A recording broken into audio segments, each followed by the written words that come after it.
Okey, kita dah habis untuk peranan kerajaan pusat. Sekarang kita akan masuk peranan kerajaan negeri.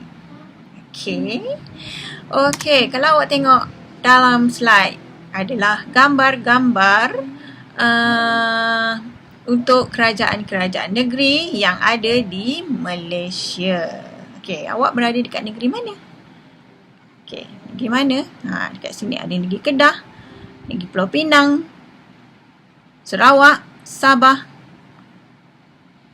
negeri apa? Pahang. Negeri mana awak berada sekarang? Okey, ini adalah peranan kerajaan negeri.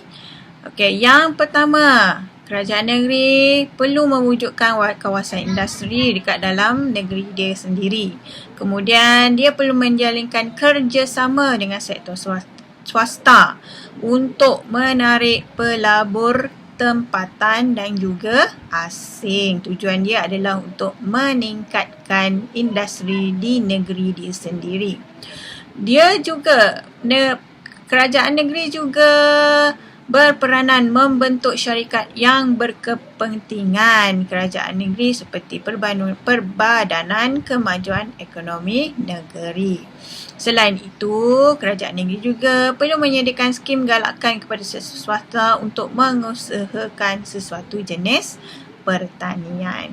Okey, ini adalah peranan kerajaan negeri. Okey, sebelum ni kita dah telah membincangkan peranan kerajaan pusat, peranan kerajaan negeri. Sekarang adalah peranan kerajaan tempatan. Okey, apakah peranan kerajaan tempatan? Yang pertama ialah menyediakan kemudahan infrastruktur. Infrastruktur ni contohnya seperti taman pertanian, dewan orang ramai. Okey.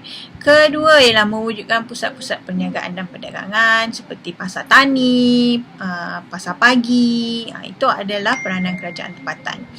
Yang ketiga, mengawal kesihatan dan keselamatan awam. Yang keempat, melaksanakan tanggungjawab sosial terutama dalam menyediakan kemudahan awam seperti taman rekreasi. Okey, kalau awak tengok dekat bawah ni, ada beberapa kerajaan-kerajaan tempatan yang ada di Malaysia. Okey, kita akan masuk peranan kerajaan dari aspek pertumbuhan ekonomi. Apakah itu pertumbuhan ekonomi? Pertumbuhan ekonomi ialah ketika itu ekonomi negara berkembang. Bila ekonomi negara berkembang, pendapatan isi rumah juga akan meningkat.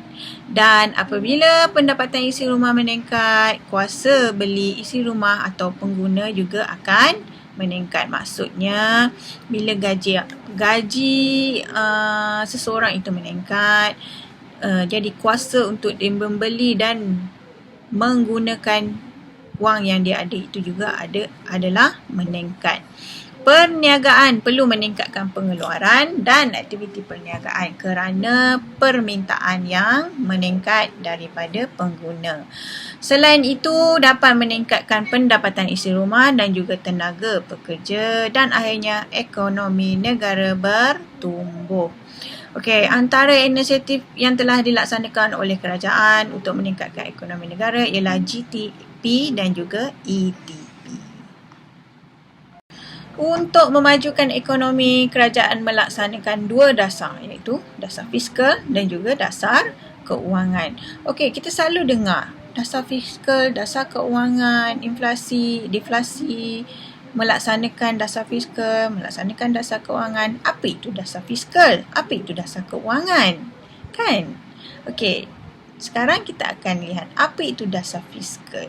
Dasar fiskal ni dilaksanakan oleh kerajaan, iaitu tujuan dia ialah untuk mengutip cukai dan juga untuk mempengaruhi permintaan di pasaran. Kalau rakyat ataupun pengguna tak nak membeli, jadi dasar fiskal ni tujuan dia ialah untuk dia menggalakkan lagi orang untuk membeli di pasaran. Okey, hasil dia pengeluaran akan meningkat, pendapatan rakyat juga akan meningkat dan juga pertumbuhan ekonomi negara juga sekaligus akan meningkat. Okey, apa itu dasar kewangan? Okey, dasar kewangan ni secara amnya dilaksanakan oleh BNM iaitu Bank Negara Malaysia. Apa tujuan dasar kewangan dilaksanakan? Untuk mengawal penawaran wang. Kedua, mengawal kadar faedah bank. Jadi,